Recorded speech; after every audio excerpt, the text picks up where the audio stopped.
अस्सलाम वालेकुम। लेकर आए हैं हम एक 5 मरला घर का ऐसा नक्शा जो रास्ता है उन तमाम सहूलियात से जिनका मौजूद होना मौजूदा दौर के एक अच्छे घर के लिए इंतहाई लाजिम है। It's me Hasan Raza and I am interior designer and architect by profession. चलते हैं हमारे आज के नक्शे की तरफ। इस नक्शे की जो विड्थ है वो है 25 फीट, यानी कि ये साइड 25 फीट है और जो लेंथ है यानी कि ये साइड ये 50 फीट है। ठीक है, अब चलते हैं इसकी डिटेल की तरफ। ये एक 2 BHK का घर है जिसके अंदर 2 बेडरूम, एक हॉल और एक किचन मौजूद है। एंड की तरफ से स्टार्ट करते हैं हम इसको। इसके अंदर सबसे पहले 5 फीट की गैलरी छोड़ी हुई है हमने, ये देखें इस तरह और इस तरह 5 फीट गैलरी। इस गैलरी के अंदर एक रूल है कि 5 मरले घर के अंदर LDA के मुताबिक हमें बैक साइड पर 5 फीट की गैलरी छोड़ना पड़ती है, लेकिन हम इसके अंदर 8 फीट तक कंस्ट्रक्शन कर सकते हैं, बाथ वगैरह या छोटी सी कोई कमरा वगैरह बना सकते हैं। ठीक है, तो हमने इसके अंदर 2 बाथ बना दिए, यानी कि एक ये बाथ और दूसरा ये, और ये सेंटर में हमारे पास ओपन एरिया बच गया हवा, रोशनी और मुख्तलिफ़ चीज़ों के लिए। ठीक है, इसके अंदर आप अपनी ग्रीनरी वगैरह रख सकते हैं। अब हम इसकी डिमेंशंस की तरफ चलते हैं। ये पहले बात की जो डिमेंशंस हैं, इसकी विड्थ है 5 फीट और इसकी लेंथ है 7 फीट 6 इंचज़। इसके अंदर हमने एक वेंटिलेशन दी है, ये ताकि नहाने के दौरान हबस वगैरह की सूरत में वेंटिलेशन आसानी से हो सके। इसका डोर इस बेडरूम के साथ है। ये जो आर्क है ये डोर को शो कर रही है। ठीक है, नेक्स्ट ओपन एरिया की तरफ चलते हैं। ओपन एरिया में 10 फीट इसकी विड्थ है और 7 फीट 6 इंचज़ इसकी लेंथ है। ठीक है, अब नेक्स्ट चलते हैं। बाथ है, इसकी 7 फीट विड्थ है और 7 फीट 6 इंचज़ लेंथ है। ये इसका डोर आ गया, ये इसकी वेंटिलेशन आ गई। आगे है हमारे पास बेडरूम्स। हमारे बेडरूम्स के अंदर सबसे मेन एक तो उसके साथ बाथ होना लाजमी होता है, उसका दरवाज़ा लाउंज में खुलना लाजमी होता है और उसके अलावा उसके अंदर विंडो होना लाजमी है। ये 4 लाइनें विंडो को शो कर रही हैं, ये ठीक है जी। उसके बाद ये डोर आ गया हमारा। इसकी जो लेंथ है वो है 12 फीट, यानी कि 12 फीट इसकी लेंथ है और 11 फीट इसकी विड्थ है। ये इसका अटैच बाथ का डोर आ गया। उसके बाद इसकी ये विंडो थी। ये बेडरूम हमारा हर सहूलत के साथ बन गया। उससे नेक्स्ट चलते हैं सेकंड बेडरूम की तरफ। उसमें भी इसी तरह एक विंडो आ गई हमारे पास, अटैच बाथ आ गया, ये उसका डोर ओपन हो रहा है, ये इधर बेडरूम का डोर ओपन हो रहा है। नेक्स्ट हम अपना चलते हैं हमारे लाउंज की तरफ। लाउंज में हमारे बिल्कुल लाउंज में हमारे इसकी डिमेंशंस जो हैं वो है 16 फीट विड्थ है इसकी और 11 फीट हाइट है, यानी कि लेंथ है इसकी। ठीक है, दोनों बेडरूम्स के डोर इसके अंदर ओपन हो रहे हैं। उसके अलावा ये एक इसमें स्लाइडिंग डोर ओपन हो रहा है, ये वाला, ये स्लाइडिंग डोर है जो कि ड्राइंग रूम का इसके साथ अटैच है। इन केस आप ड्राइंग रूम को एज आ रूम घर के अंदर रहते हुए इस्तेमाल करना चाहते हैं तो ये यूज़ हो सकता है। ठीक है, उसके बाद ये हमारा किचन आ गया। किचन के अंदर हमारे ये शेल्फ बनी हुई हैं, ये देखें, ये जो चीज़ है ये हमारी शेल्फ है जिस पर हम किचन में काम कर सकते हैं, सिंक लगा सकते हैं और स्टोव वगैरह लगा सकते हैं। इसकी जो डिमेंशंस हैं वो 7 फीट इसकी विड्थ है और 10 फीट इसकी लेंथ है। इसके अंदर विंडो बहुत ही लाजमी है किचन के अंदर, तो ये हमने किचन के अंदर विंडो दे दी। हमेशा किचन जो है वो बाहर वाली साइड पे होना चाहिए, जहाँ पे आपके कमरे एंड हो रहे हों या कमरे आपके स्टार्ट हो रहे हों, जिधर से हवा और रोशनी वगैरह बड़ी आसानी से आ सकें। नहीं तो वो पूरे घर के अंदर खाने वगैरह की स्मेल फैल जाएगी और आपको काम करना या रहना बहुत ही मुश्किल हो जाएगा। नेक्स्ट है जी लाउंज का डोर। लाउंज का डोर हमने दिया है 5 फीट का, ठीक है जी। 5 फीट का ये डोर है। अगर इसको सिंगल बनाएं तो ये बहुत एरिया रिक्वायर होता है इसको ओपन होने के लिए, इसलिए हमने इसको डबल डोर कर दिया है ताकि थोड़े से एरिए में बड़ी आसानी से डोर ओपन हो जाए और ये खूबसूरती में इजाफा होता है इससे। लाउंज के डोर के साथ ही हमारी स्टेयर्स हैं जो कि हमारे सेकंड फ्लोर की तरफ जाती हैं, ठीक है जी। ये आप शो कर रहा है ये सेकंड फ्लोर की तरफ जा रही हैं।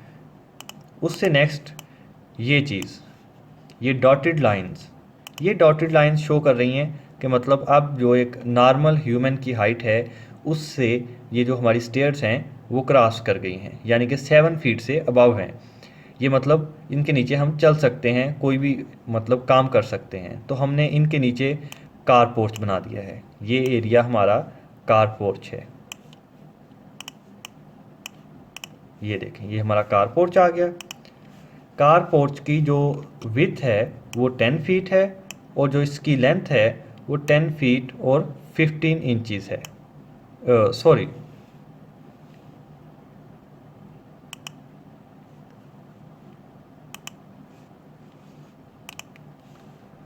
ये हमारा कार पोर्च आ गया।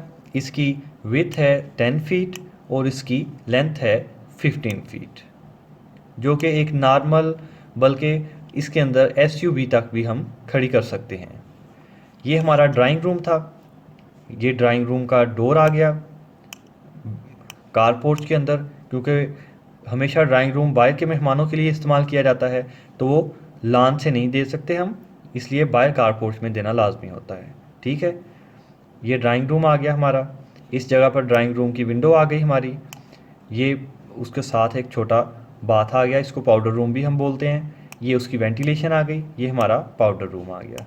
ड्राइंग रूम की जो विड्थ है वो है 11 फीट, इस तरह 11 फीट और इस तरह भी 11 फीट है, ठीक है जी। उसके बाद पाउडर रूम जो हमने बनाया है इसका भी यही तरीका है कि 5 फीट इसकी विड्थ है और 4 फीट और 4 इंचज़ इसकी लेंथ है, जो कि एक नॉर्मल पाउडर रूम के लिए बहुत ही मतलब परफेक्ट प्लेस है। ये हमारा मेन डोर आ गया, ठीक है। इस तरह हमारा जो सिंपल लेआउट है वो मुकम्मल हुआ चलता है। नेक्स्ट हम चलते हैं अपने घर की सीवरेज ड्राइंग की तरफ। ये देखें ये है हमारे घर की या इस नक्शे की सीवरेज ड्राइंग। सीवरेज ड्राइंग के अंदर ये 2x2 का हमने टैंक दिया है यहाँ पे, जिसके अंदर 4 इंचज़ के पाइप इस बात से और इस बात से आ रहे हैं। नेक्स्ट ये 6 इंचज़ की पाइपलाइन सीधी चल रही है। ये देखें नेक्स्ट आ गई दूसरे टैंक के अंदर। यहाँ पे किचन का पानी इसके अंदर इनलेट हुआ, उससे नेक्स्ट 6 इंचज़ की ये पाइपलाइन बाहर आते हुए सेप्टी टैंक के अंदर आ गई, ठीक है जी। यहाँ पर सेप्टी टैंक के अंदर हम यहाँ से एग्ज़िट हो गया। ये देखें इस जगह से एग्ज़िट हो गया। ये थी हमारी सीवरेज ड्राइंग। सीवरेज ड्राइंग का इस तरह पहले बनाने का ये फ़ायदा होता है कि हम इसको स्ट्रेट लाइन में रख सकते हैं। ये क्योंकि हमारा घर छोटा है तो ये कमरों के नीचे से गुजरती हुई आएगी, तो अगर खुदा न खास्ता इसमें कोई ब्लॉकेज होती है तो हम इसको गैराज से ही क्लीन करवा सकते हैं, हमें कमरों के अंदर इसको ओपन करने की ज़रूरत कभी पेश नहीं आएगी। ठीक है, नेक्स्ट चलते हैं हम अपनी इलेक्ट्रिकल ड्राइंग की तरफ। ठीक है, इलेक्ट्रिकल ड्राइंग भी हम बैक साइड से बाथ से शुरू करते हैं।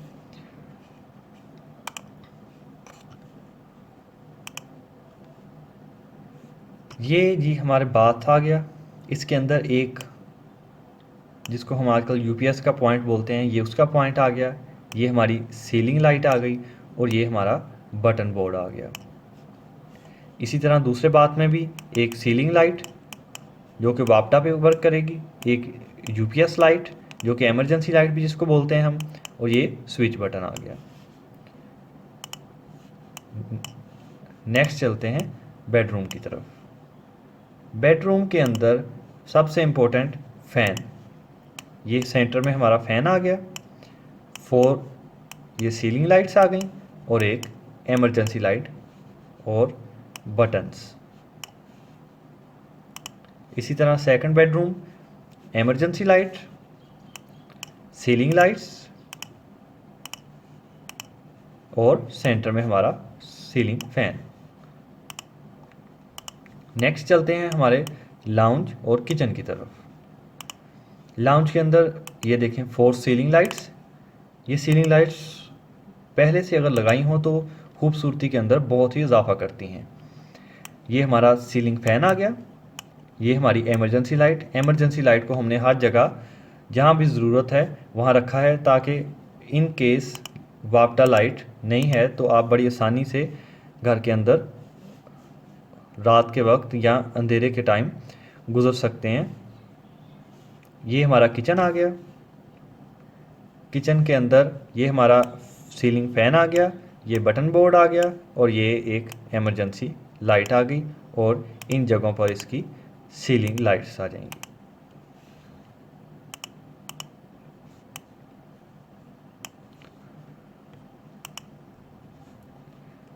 ये हमारा ड्राइंग रूम आ गया। इसके अंदर ये 4 सीलिंग लाइट्स हमारी, ये एमरजेंसी लाइट और ये सीलिंग फैन। उसी तरह ये कारपोर्च है। कारपोर्च के अंदर भी हमें एमरजेंसी लाइट की बहुत ज़रूरत है, तो ये कारपोर्च की एमरजेंसी लाइट आ गई और ये बटन बोर्ड आ गया। उससे नेक्स्ट चलते हैं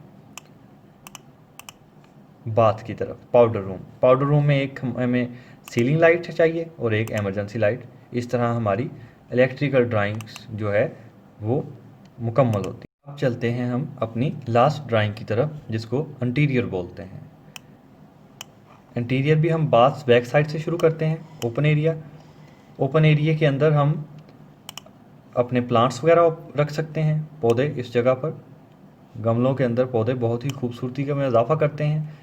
ये आ गया हमारा पहला बाथ, ये बाथ का शावर, ये वाश बेसन और ये कमोड हमारा, जो कि एक नॉर्मल बाथरूम या एक अच्छा बाथरूम उसके अंदर जो एक एसेंशियल चीज़ें हैं ये कंप्लीट होती हैं। इसी तरह सेकंड बाथ को देखें, उसके अंदर वाश बेसन, ये हमारा शावर और ये कमोड मुकम्मल, इसकी तमाम एसेंशियल्स मुकम्मल हो गई। नेक्स्ट चलते हैं हमारे बेडरूम्स की तरफ। बेडरूम में सबसे इम्पोर्टेंट बेड की लोकेशन होती है बताना। बेड की लोकेशन इसकी ये देखें आप, ये इसकी बेड की लोकेशन आ गई। ये सेकंड बेडरूम का बेड आ गया और जो सेंट्रल वाल है इसमें दोनों तरफ एलईडी टीवी आ गए और इसके अंदर आप अपनी ज़रूरत के मुताबिक बाकी स्पेस में बड़ी आसानी से चीज़ें सेट कर सकते हैं। कोई चेयर रखना चाहते हैं, उसके अलावा कोई कुशन, कुछ भी अगर इसके अंदर रखना चाहते हैं तो आप यहाँ पे इन जगहों पर रख सकते हैं। नेक्स्ट चलते हैं हम हमारे ड्राइंग रूम की तरफ या लाउंज की तरफ चलते हैं। लाउंज के अंदर सबसे इम्पोर्टेंट चीज़ होती है सोफ़ा सेट, जो कि मेहमानों के बैठने के लिए बहुत ज़रूरी है, या फिर आप भी अपने घर में बैठे हैं, अक्सर लाउंज में मिलकर फैमिली बैठती है तो एक सोफ़ा बहुत ज़रूरी होता है। ये हमारा लाउंज में सोफ़ा आ गया। ठीक है, नेक्स्ट चलते हैं हमारे किचन की तरफ। किचन के अंदर 2 एसेंशियल्स होती हैं, एक स्टोव चूल्हा, दूसरा सिंक जहाँ पे बर्तन धोए जाते हैं। ठीक है, दोनों हमारी इसके अंदर लगी हुई हैं। ठीक है, नेक्स्ट चलते हैं हमारे ड्राइंग रूम की तरफ। ड्राइंग रूम में भी उसी तरह एक सोफ़ा सेट बहुत ज़रूरी होता है, वो हमने सेंटर में लगा दिया है। इसका ये फ़ायदा है कि आप इधर से रास्ते से गुज़र सकते हैं बआसानी, और बैक साइड से बाथ के लिए रास्ता छोड़ा है हमने गुज़रने के लिए। इसकी आप सेटिंग अपनी मर्ज़ी के हिसाब से भी कर सकते हैं। नेक्स्ट चलते हैं पाउडर रूम की तरफ। पाउडर रूम की दो ही इसेंशियल होती हैं, एक वाश बेसन जो कि ये लगा हुआ है, दूसरा कमोड। दो एसेंशियल होती हैं, दोनों मौजूद हैं। इसमें नहाने वाले शावर की ज़रूरत नहीं होती। नेक्स्ट चलते हैं हमारे कार पोर्च की तरफ। आप देख सकते हैं कार पोर्च में हमने एक एसयूवी खड़ी की हुई है, जो कि एक बहुत आसानी पूरी आ जाती है। इस तरह हमारा इस घर का नक्शा या इसकी मुकम्मल तमाम ड्राइंग्स मुकम्मल होती हैं। नेक्स्ट वीडियो के अंदर हम आपके लिए इसी घर का 3D मॉडल लेकर आएंगे और उसकी डिटेल आपके साथ शेयर करेंगे। इस तरह अपने घर का शानदार नक्शा बनवाने के लिए आप हमसे रब्ता कर सकते हैं स्क्रीन पर दिए गए नंबर के ज़रिए। मज़ीद वीडियोस और अपडेट्स के लिए आप हमारे चैनल को सब्सक्राइब करें और बेल आइकन को प्रेस करें। अल्लाह निगहबान।